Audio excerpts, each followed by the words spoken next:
Hello po, Tita Darlene. Hello po, Tita Darlene. Thank you so much po. Hello, it's me, Darlene Vlog.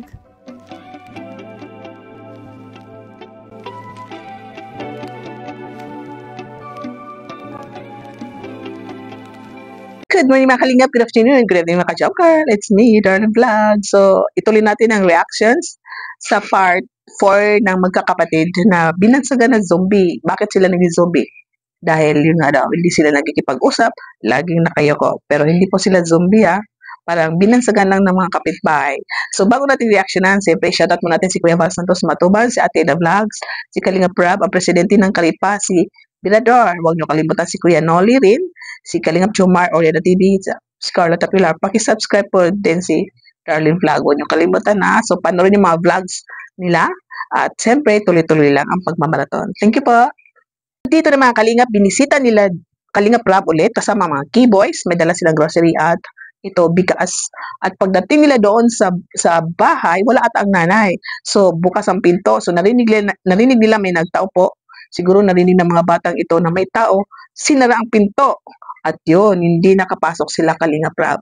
So, sa tingin ko, baka ang mama nagsabi na huwag kayong magpapapasok na ibang tao, kaya nila sinara ang pinto. So, siguro dahil sa kakasabi ni Kalingap Prab na tao po, parang binuksan muli ang pinto at nakapasok si Kalingap Prab. So, panoorin po natin ang short clip.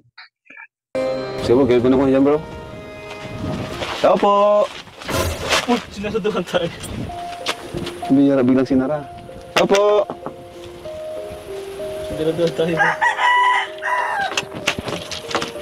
Balita, ba't ayun nyo kami papasokin? Sabi ni Kalingap Prab. At nung inaayos niya ang duyan, nakita niya yung banig na dinala nila Kalingap Prab ay ginamit na pala nila.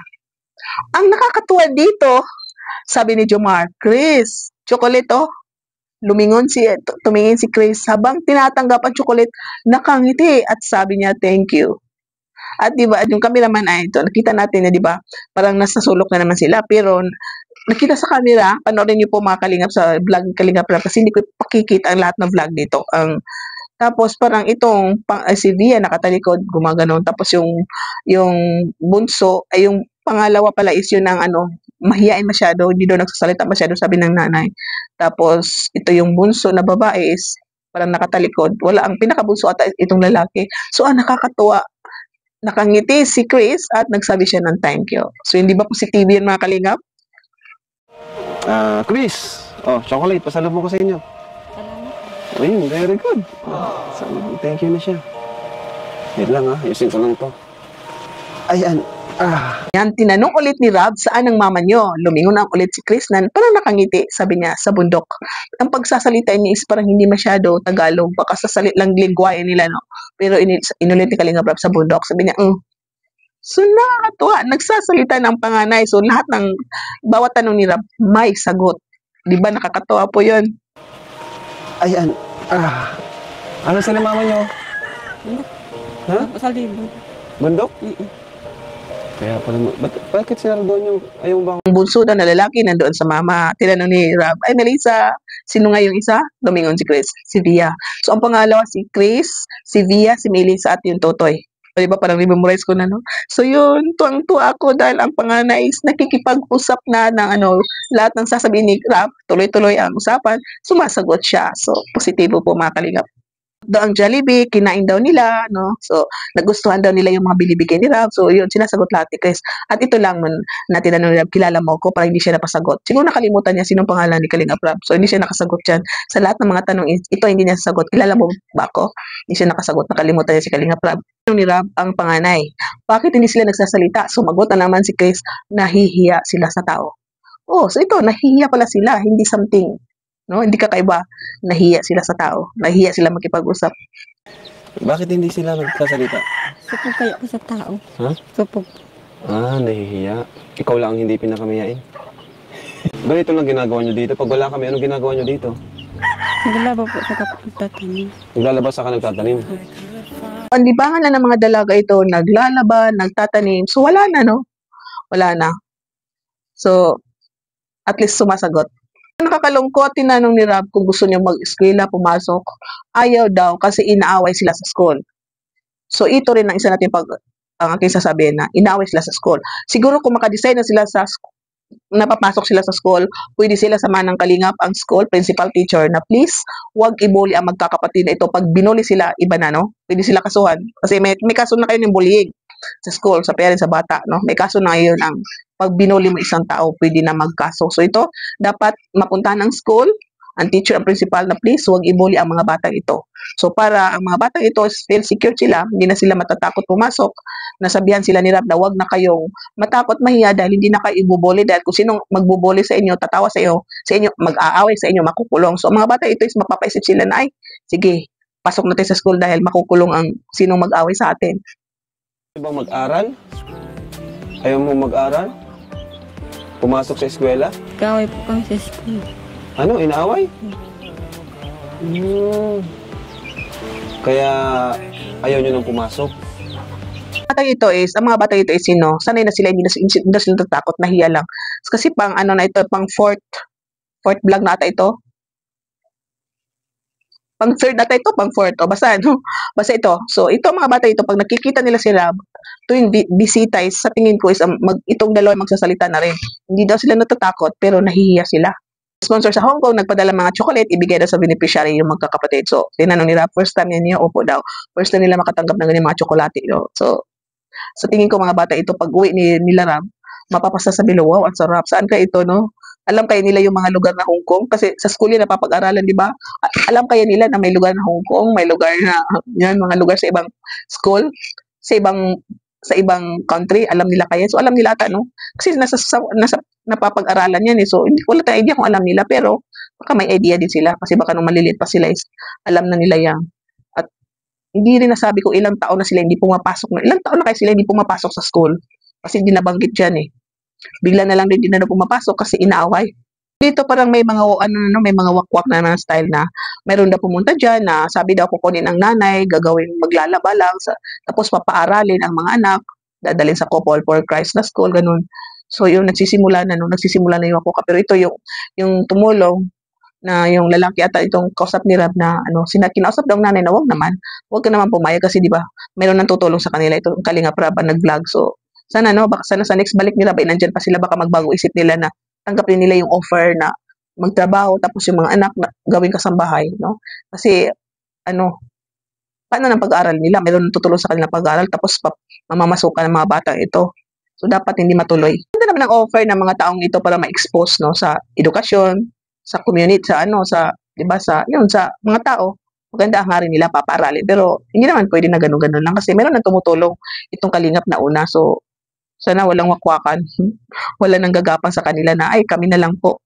So, sana hindi ma-change ang mind ng nanay nila. Sinabihan daw sila itong mama na kausap ni Rab na, dadali daw sila sa Jollibee. Pero sabi daw ni Christine nga, basta daw masama itong mag-asawa, isasama rin daw sila. So, ito nga pala, mga batang ito, isa napapag-usapan pala nila yung mamasyal, no?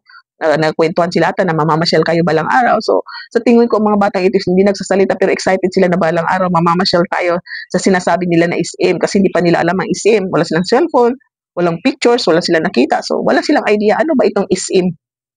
Ito, may balak daw si Rab na bilhan sila ng cellphone. Magandang idea rin pero dahil walang internet. So, ang gawin na lang gulo ni Rab is i-upload ang mga video ng mga batang ito. Yung ilang vlog sa kanila, i-upload, i-download. Tapos, yung mga vlog sa mga Kalingap Angels na makita nila yung mga na-scout din, mga scout. At kung sino-sino pa dyan. Para makita nila na, maraming tao. So, hindi pala tayo mahiya. Tingnan natin sila, hindi pala nahiya. Na-scout din sila, natulungan din sila ng Kuya Rab, ng Kalingap. So, dapat i-up-download itong mga video nila para makita nila sarili nila na, uy, pangit pala pag nakayo ko. Ang pangit pala pag hindi tayo nagsasalita, hindi natin sila sinasagot.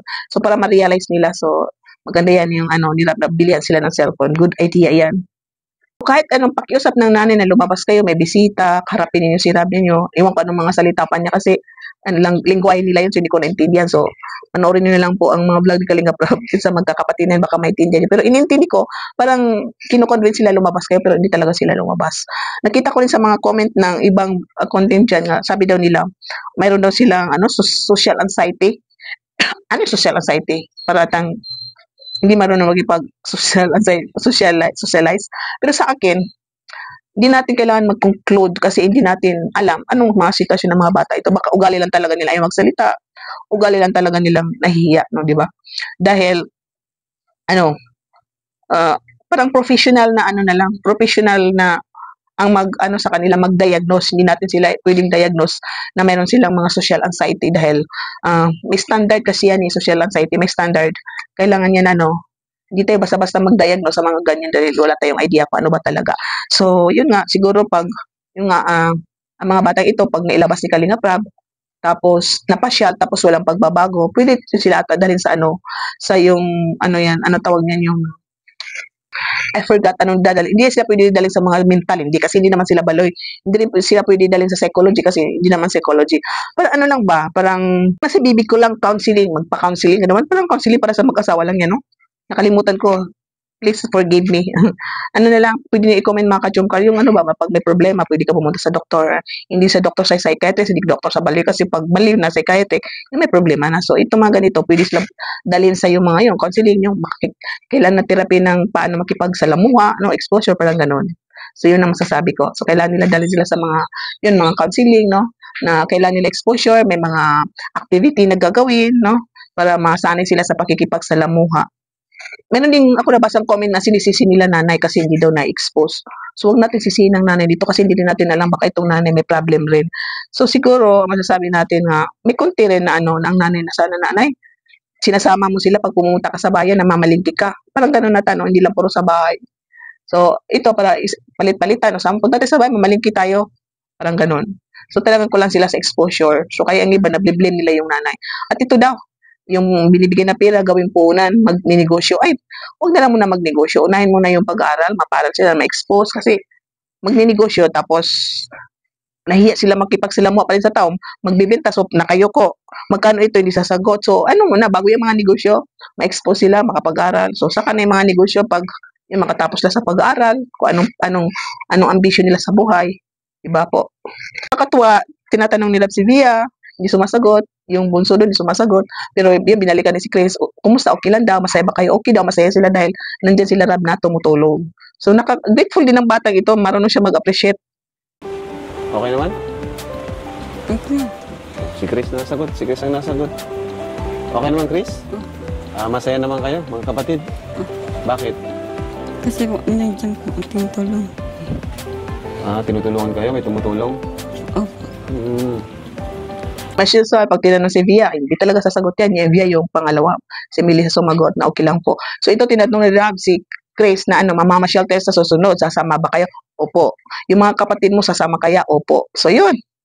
Mas positibo ang pagbisita ni Kalinga Prab sa kanila na ito tuloy-tuloy.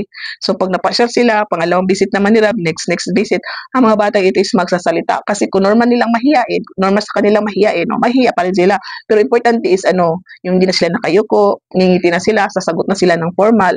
At pagkatapos niyan, ma-expose ng mga bata ito sa labas, sa publiko, masanay na sila ng mga tao, pupunta na yan sila sa school. So siguro Rab, abang kasi pasikansim na. So, ito nga po, ang mga bata ito, next year, pwede na makapag-aral.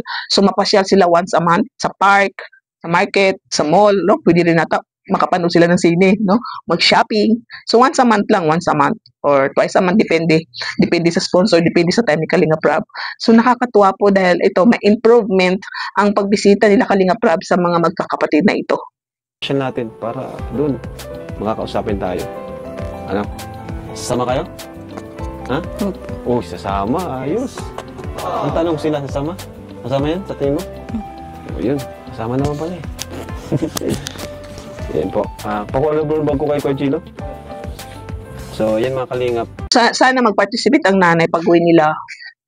Kausapin niyo si Rab, tingnan ninyo, binibigyan tayo ng ganito, tutulungan tayo, bibigyan tayo ng bahay, papagawan tayo ng bahay, para sa pag-aral niyo, ganito. So, para mga bata ito is, mali natin, magising sila, maisip nila ang mga yan.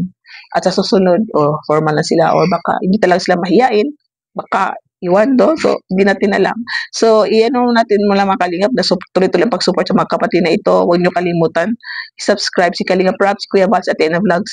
Panoorin po ninyo ang vlog na ito, ang full video sa channel ni Kalinga Prab. Panoorin po ninyo ito. Tapos, yun, marami pa po dyan mga charity na mga beneficiary ni Kalinga Prab. So, please, pakisubscribe po ulit sila. Ang shoutout sa lahat ng mga Kalinga partners, mga charity vloggers, mga reactors ng Team Kalingap. Hello, Karipa. Magkasama natin sa Karipa. Shoutout, mga Kariak. At ang lahat ng love team ng community sa love team, sa Kalingap, Jumgal Community, shoutout sa inyo lahat dyan, sa lahat ng mga admins, Jumgal Fans for Life, Solid Jumar supporters, marathoners, Team Baliw, ingat kayo. God bless you and thank you sa panonood. Pag-like and share po, don't skip ads. I love you and see you in my next reaction video. Keep smiling and God bless and bye for now.